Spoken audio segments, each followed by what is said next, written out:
오늘 드디어 야고보서 강의 마지막 시간입니다. 오늘 16번째 시간인데요. 오늘 말씀이 야고보서의 결론이라고 말을 해도 과언이 아닐 것입니다. 야고보 사도는 야고보서를 통해서 큰 주제 하나를 던져주었죠. 그것이 바로 믿음이라고 하는 주제였습니다. 이 믿음이라고 하는 것이 산 믿음이 있고 죽은 믿음이 있다. 살아있는 믿음이 있고 죽은 믿음이 있다고 이야기합니다. 여러분, 죽은 믿음이라고 하는 것은 겉으로는 살아있는 것처럼 보이지만 살아있지 않다는 거예요. 아무 능력이 없습니다. 심지어는 구원의 능력도 없습니다. 그래서 우리는 죽은 믿음이 아니라 살아있는 믿음을 가져야 한다고 이야기하죠. 살아있는 믿음이란 무엇입니까? 살아있는 믿음은 바로 행함이 있는 믿음입니다. 그 믿음이 우리 안에 있으면 그렇게 살아간다는 것이죠. 어떻게 살아간다고 이야기합니까?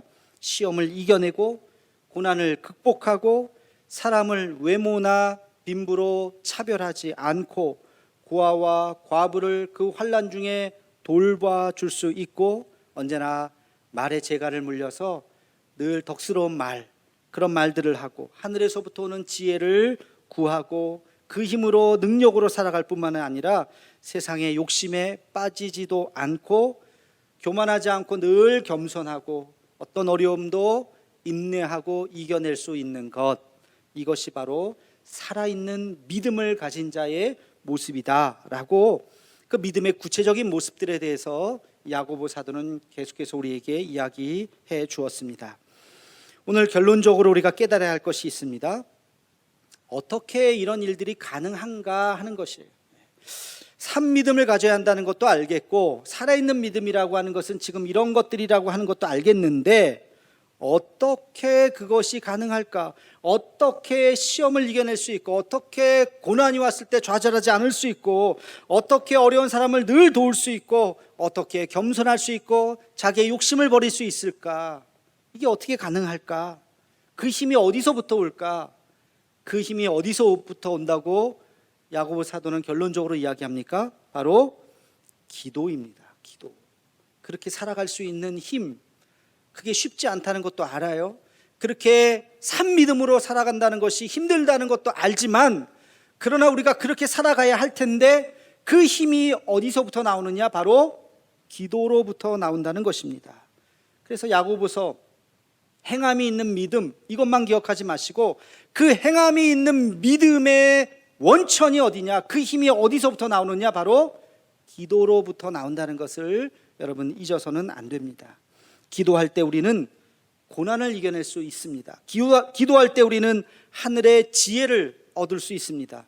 기도할 때 우리는 세상의 욕망에서부터 벗어날 수 있는 것이요, 기도할 때 우리는 교만하지 않고 겸손하고 주님을 따라갈 수 있는 인내의 마음을 가질 수 있는 것입니다.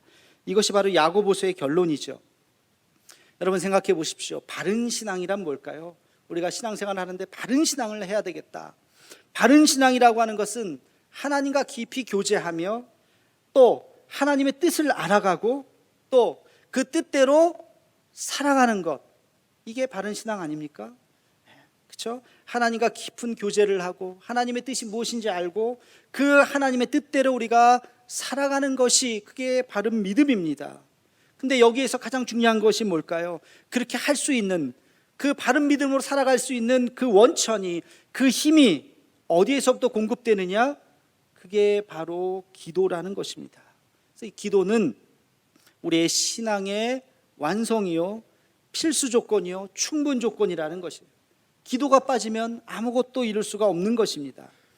오늘 야고보 사도는 우리에게 그래서 기도에 대해서 강조하면서 세 가지를 이야기하고 있습니다. 세 부류의 사람들이 나와요. 그래서 우리가 어떻게 기도해야 되는지, 어떤 기도를 해야 되는지를 오늘 말씀을 통해서 우리에게 이야기해 주고 있습니다. 우리 한번 하나씩 잘 살펴보면서 우리가 어떤 기도를 해야 되는지를 잘 보시는 시간이 되기를 축원합니다.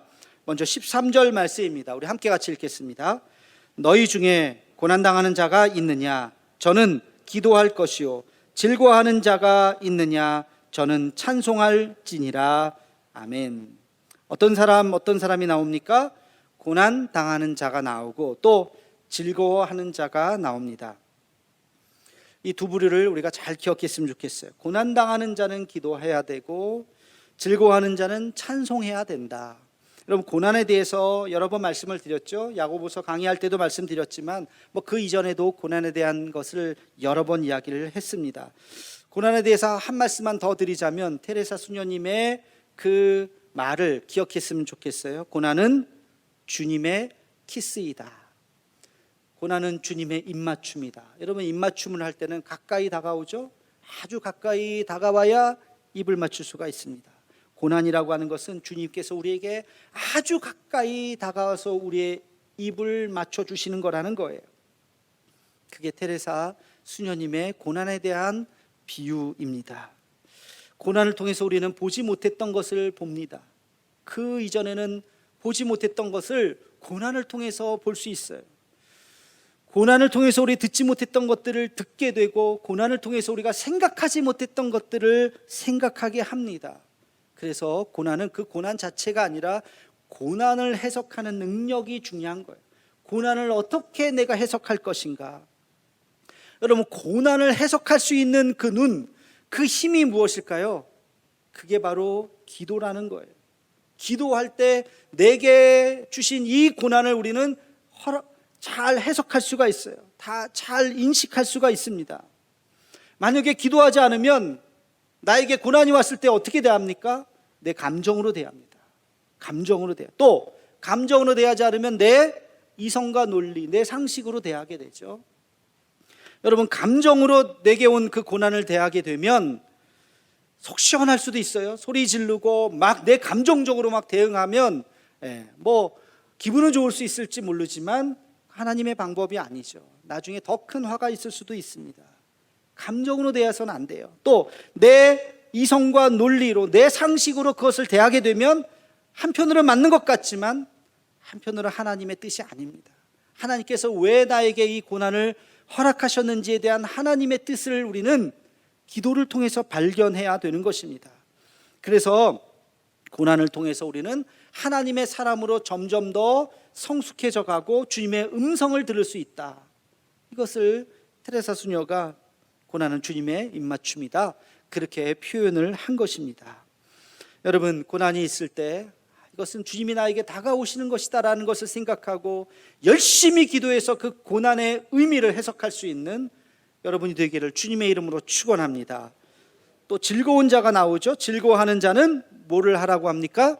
찬송하라 그랬습니다. 여러분, 우리가 흔히 찬송을 뭐라 그래요? 찬송은 곡조 있는 기도다. 많이 들어보셨을 거예요. 찬송은 곡조 있는 기도입니다. 여러분, 괴로울 때만 기도하는 것이 아니라 즐거울 때도 기도해야 되는 것이죠. 괴로울 때 하는 기도를 내면의 기도라고 해요. 나의 분노, 억울함, 슬픔, 이 고통, 이것을 하나님 앞에 토설하면서 부르짖는 기도, 다윗의 시편에 보면 많이 나오죠. 그런 기도를 내면의 기도라고 합니다.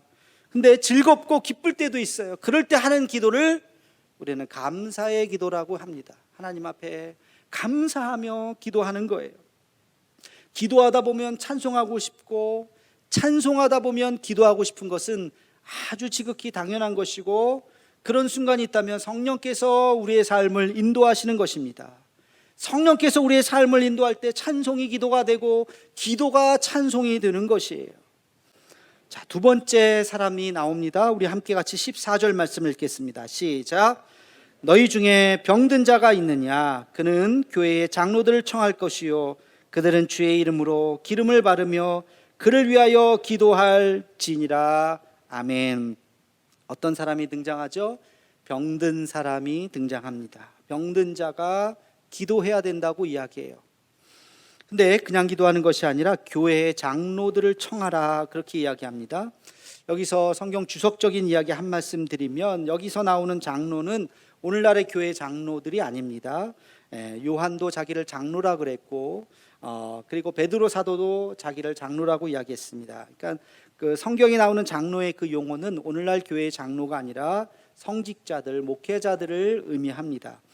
오늘날도 이 전통이 그대로 남아있죠. 그래서 여러분, 힘들 일, 어려운 일, 그리고 병든 일들, 암에 걸렸거나 그런 일이 있을 때 목회자들을 찾아와서 목사님 기도해 주세요 합니다. 굉장히 좋은 습관이고 굉장히 좋은 전통이고 매우 성경적인 이야기입니다. 그렇게 기도 부탁드리는 거 굉장히 바람직하다고 생각을 해요.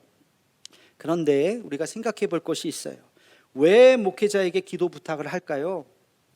뭐 목사님들이 의사도 아니고 무슨 뭐 병을 고쳐줄 수 있는 것도 아니고, 물론 뭐 치유의 은사 있는 분들도 있고 또 기도해 주면 또 실제로 또 낫기도 하고 하지만, 기본적으로 뭐 병에 걸리면 의사를 찾아가잖아요. 약을 먹잖아요. 근데 왜 목회자에게 찾아와서 기도를 부탁을 할까? 두 가지의 중요한 의미가 있습니다. 첫째는 모든 질병의 치료자는 누구이십니까? 하나님이십니다. 의사가 병을 고치지만, 때로는 수술도 하지만 수술이 병을 낫게 하는 게 아니에요. 의사가 병을 낫게 하는 것이 아니라 누가? 하나님께서 고쳐주십니다. 내 병의 그 치유자는 주님이십니다 라고 하는 것을 고백하기 때문에 영적인 지도자를 찾아와서 목사님 기도해 주세요 라고 부탁을 하는 거예요. 두 번째는 왜 기도를 부탁하냐면, 이 병을 통해서 하나님께서 나에게 들려주시는 주의 음성을 내가 듣겠습니다 하는 고백인 것입니다. 여러분, 단순히 몸뚱아리가 낫는 게 중요한 게 아니에요. 그 병을 통해서 하나님께서 우리에게 다가오신다고요. 하나님께서 우리에게 말씀하신다고요. 그 음성을 들어야 하는 것입니다. 때때로 병 때문에 우리가 회개할 수도 있어요. 미처 깨닫지 못했던 것들을 병이 나니까 하나님 앞에 기도하다가 하나님 내가 죄인입니다 하고 하나님 앞에 고백할 수 있는 것입니다. 병 때문에 내가 하던 일을 억지로 멈추게 되는 거예요. 하나님께서 경고를 하셨지만 그거를 듣지 못하고 그냥 가다가 몸에 병이 나서 어쩔 수 없이 멈췄을 때, 그제서야 깨닫는 거예요. 하나님께서 나를 이 일을 멈추게 하셨구나. 그것을 깨닫게 되는 것입니다. 병 때문에 하나님과 더 깊은 관계로 나아가는 것입니다. 여러분, 교회를 다니지만 주일날만 왔다 갔다 하시는 분들이 있어요. 세례도 받았고 심지어는 직분도 있지만 그냥 신앙이 거기서 머무는 분이 있어요. 신앙인이 아닌 것도 아니고 신앙인인 것도 아니고 그냥 10년, 20년, 30년이 지나도록 교회만 왔다 갔다 하시는 분들, 교회를 왔다 갔다 하시는 분들. 그런데 이분들이 어느 날 병에 걸렸어요. 주님, 나 죽겠습니다. 주님 살려주세요 하면서 부르짖고 눈물로 기도하다가 깨닫습니다. 내가 언제 하나님 앞에 눈물로 기도했던 적이 있었던가? 내가 언제 하나님 앞에 이렇게 부르짖었던 적이 있었던가? 그러면서 하나님, 내가 이제는 이렇게 살지 않겠습니다 하고 하나님과 더 깊은 관계로 나가는 것입니다. 또 이 병 때문에 깨닫지 못했던 새로운 사명을 발견하게 되는 거예요. 자기를 위해서 신나게 살다가 어느 날 병에 걸려서 하나님 앞에 기도했더니 하나님이 너의 남은 날을 세워보라. 하나님, 내 남은 날이 이제 얼마 안 남았네요. 내가 나만을 위해서 이렇게 살았네요. 주님, 이 병 한 번만 낫게 해주시면 내가 주님을 위해서 살겠습니다 하고 하나님 앞에 부르짖어 기도할 수가 있다는 것입니다. 그 사명을 발견할 수가 있는 거예요. 여러분, 우리가 병이 나서 기도하는 이유는 그 병을 통해서 하나님께서 우리에게 깨닫게 하시고자 우리는 기도하는 것입니다. 여러분, 그래서 이 기도를, 병자의 기도를 우리는 회복의 기도라고 이야기해요. 몸이 회복되는 것이 아니에요. 물론 몸도 회복되어야 되지만 몸이 회복되는 것이 아니라 우리 영혼이 회복되어야 하는 것입니다. 아픔을 통해서 하나님 앞에 간절히 기도하는 것을 통해서 병들었던 나의 영혼이 다시 회복되고 다시 하나님 앞에 나오기 위해서 하나님은 때때로 우리의 몸을 치시기도 한다는 것이에요. 여러분, 오늘 말씀에 보면 또 한 가지 중요한 말씀을 하세요. 16절에 보면 병을 낫기 위해서 어떻게 기도하라고 이야기합니까?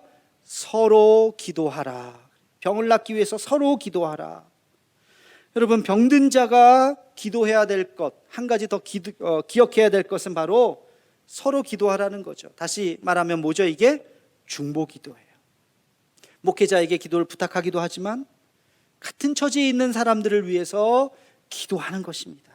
연약한 자들을 위해서 내가 아파하는 마음으로, 나도 아팠으니까 그 마음으로 함께 같이 기도하는 것입니다. 여러분, 내가 암투병을 하고 있기 때문에 암 환자를 보면 안쓰러워요? 안쓰럽지 않아요? 더 안쓰럽죠. 왜? 내가 지금 그 똑같은 병으로 힘들어하니까. 그런 분을 보면 아이고, 아무개도 암에 걸렸대. 아이고 힘들겠구나. 그 사람을 위해서 내가 더 간절하게 기도해 줄 수 있는 거예요. 여러분, 경제적으로 참 힘든 경험을 했던 분들이 아무개가 요즘에 참 힘들대 하는 소리를 들으면 간절하게 기도가 나오는 것입니다. 한 번도 가난했던 적이 없었던 분들은 돈이 없어서 자살하는 사람 이해 못할 거예요. 요즘에 굶는 사람이 없다고 뭘 그거 가지고 자살을 하나? 아니요. 힘들어 보세요. 그거 갖고 자살할 수 있어요. 그걸 한번 나도 경험하고 정말로 절망이 없는 그 순간까지 내려갔던 사람은 그게 얼마나 힘든지를 알죠. 그래서 그 사람을 위해서 더 간절하게 기도하게 되는 것입니다. 여러분, 이 병자의 기도, 병든 자의 기도는 회복의 기도요, 또 중보의 기도인 것입니다. 내가 아픈 만큼 그 사람을 위해서 더 눈물로 내가 기도해 줄 수 있는 것, 그래서 우리가 서로가 서로를 위해서 간절한 마음으로 기도해 주는 것, 이것이 우리 교회가 되어야 할 줄로 믿습니다. 서로를 위해서 기도해 줄 수 있는, 간절한 마음으로 기도해 줄 수 있는 우리가 되기를 주님의 이름으로 축원합니다. 마지막 세 번째 등장하는 사람은 17절과 18절에 나옵니다. 우리 함께 같이 읽겠습니다.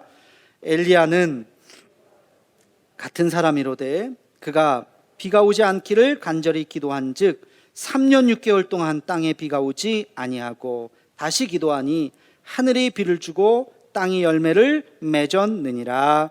아멘. 세 번째 등장하는 사람은 아예 이름이 나오죠. 누구죠? 엘리야. 엘리야의 기도입니다. 엘리야의 기도에 이름을 붙여보면 어떤 기도가 될까요? 간구의 기도입니다. 하나님 앞에 간절히 구하는 기도. 비가 오지 않기를 구했다가 또 비가 오기를 구하고, 여러분 정말 우리 삶의 한계에 부딪힐 때가 있어요. 내 삶의 어려움, 내 힘으로 어떻게 감당할 수 없는 그때가 살다 보면 있죠. 그럴 때 우리가 어떻게 합니까? 아무것도 할 수 없을 때 그저 주님 앞에 기도할 수밖에 없죠. 여러분, 모세가 출애굽을 했더니 뒤에는 애굽의 군병들이 잡기 위해서 따라옵니다. 한참을 갔는데 앞에는 홍해가 막혀 있어요. 야, 이제 앞으로 갈 수도 없고 뒤로 갈 수도 없고 여기서 다 죽었구나. 수많은 사람들이 다 절망하고 있을 때 할 수 있는 건 뭐예요? 앞으로 갈 수도 없잖아요. 뒤로 갈 수도 없잖아요. 하나님 앞에 기도하는 것밖에 없죠. 주님 도와주시옵소서. 주님 도와주시옵소서. 우리를 출애굽시켜 주신 하나님, 우리가 여기서 죽게 되었습니다 하고 하나님 앞에 기도할 수밖에 없는 것이죠. 하나님께서 역사하시는 순간인 것입니다. 여러분, 오늘 말씀해 보면 독특한 표현이 하나 나와요. 엘리야는 우리와 성정이 같은 사람이로되, 성정이 같다는 게 뭐예요? 똑같은 인간이라는 거예요. 특별한 사람이 아니라는 거예요. 여러분, 모세가 특별해서 홍해를 갈랐을까요? 여러분, 여호수아가 특별해서 여리고성을 무너뜨렸을까요? 다윗이 특별해서 골리앗을 넘어뜨렸을까요? 그 사람들하고 우리하고 완전히 다른 사람입니까? 아니요. 그 기적은 어떻게 일어납니까? 기적은 누가 일으키십니까? 하나님이. 하나님이 기적을 일으키시는 겁니다. 엘리야가 특별해서, 모세가 특별해서가 아니에요. 하나님의 뜻이 맞을 때에 하나님께서 우리를 통해서, 마른 장작 같은 우리를 통해서도 하나님의 기적의 역사가 일어나게 될 줄로 믿습니다. 우리를 통해서도 하나님은 역사하시는 거예요. 여러분, 기도의 응답은 이 세 가지가 딱 맞을 때 하나님의 기도의 응답이 일어납니다. 그 세 가지가 뭘까? 첫 번째는 하나님께서 허락하시는 일이에요. 하나님께서 계획하시고 하나님께서 허락하시는 그 일. 두 번째는 하나님의 시간에, 아무 때나 하는 것이 아니에요. 하나님의 시간에 하나님께서는 역사하십니다. 그리고 세 번째 조건이 있어요. 세 번째는 우리가 간절히 기도할 때. 첫 번째, 두 번째라도 기도하지 않으면 일어나지 않습니다. 우리가 간절히 기도할 때 하나님의 역사가 일어나게 되는 것입니다. 이 세 가지 중에 우리가 할 수 있는 일은 마지막 세 번째밖에 없어요. 하나님 앞에 간절히 구하고 하나님 응답하여 주옵소서. 근데 응답하지가 않으면 이게 하나님의 뜻이 아닌가 보다 다시 한번 생각해 봐야 돼요. 그리고 간절히 기도했는데 응답하지 않으면 아직 하나님의 때가 아닌가 보다 하고 다시 한번 생각해 보아야 합니다. 하나님의 역사하심이, 하나님의 시간에 우리가 간절히 기도할 때 반드시 그 기도에 하나님의 놀라운 응답이 있는 줄 믿으시기를 주님의 이름으로 축원합니다. 이게 간구의 기도예요. 이게 엘리야의 기도입니다. 우리의 삶에서 정말 홍해가 우리 앞을 가로막았을 때 하나님 도와주시옵소서, 하나님의 때가 임하게 하여 주옵소서라고 기도할 수 있는 우리가 되기를 소망합니다. 여러분, 이 야고보 사도는 이렇게 그의 편지를 마무리하고 있어요. 마지막 행함이 있는 믿음, 그 마지막은 기도해야 된다. 여러분, 야고보 사도의 별명이 뭔지 아십니까? 야고보 사도의 별명은 낙타무릎입니다. 여러분, 저렇게 생긴 게 낙타무릎이에요. 우리가 낙타를 실제로 볼 일이 별로 없죠. 낙타가 무릎이 저렇게 생겨 있어요. 다 굳은 살이 배겨 있어요. 딱딱하고 뼈덩어리 같아요. 낙타는 늘 저렇게 무릎을 꿇습니다. 낙타가 사막을 건너가죠. 사막을 건너가다가 만나는 게 뭘까요? 모래폭풍을 만납니다. 모래폭풍을 만나면 더 이상 가지 못해요. 그러면 저 낙타는 무릎을 꿇습니다. 무릎을 꿇고 그 모래폭풍이 지나가기를 저렇게 기다리고 있는 것입니다. 저 사진은 날씨가 좋을 때 찍은 건데, 모래폭풍이 지나갈 때 낙타가, 저 다리가 보이시나요? 무릎을 꿇고 그 모래폭풍이 지나가기를 1시간, 한나절, 하루, 열흘, 그 시간이 어느 시간이든지 그 모래폭풍이 지나가기를 기다렸다가 다 지나가면 다시 일어나서 한 걸음 한 걸음 나가는 것입니다. 여러분, 야고보의 별명이 낙타무릎이었다고요. 야고보가 어떤 사람입니까? 예수님의 동생 야고보는 예루살렘 교회의 수장이었습니다. 베드로가 아니라 야고보였어요. 우리가 생각할 때 예루살렘 교회는 굉장히 아름다운 교회, 교회의 원형으로 생각하고 부흥하는 교회, 아주 행복한 교회라고 생각하는데 그렇지 않아요. 예루살렘 교회는 밖으로는 엄청난 유대인들의 핍박이 있었습니다. 엄청난 핍박이 있었을 뿐만 아니라 안으로는 수많은 이단들이 막 들어오기 시작했어요.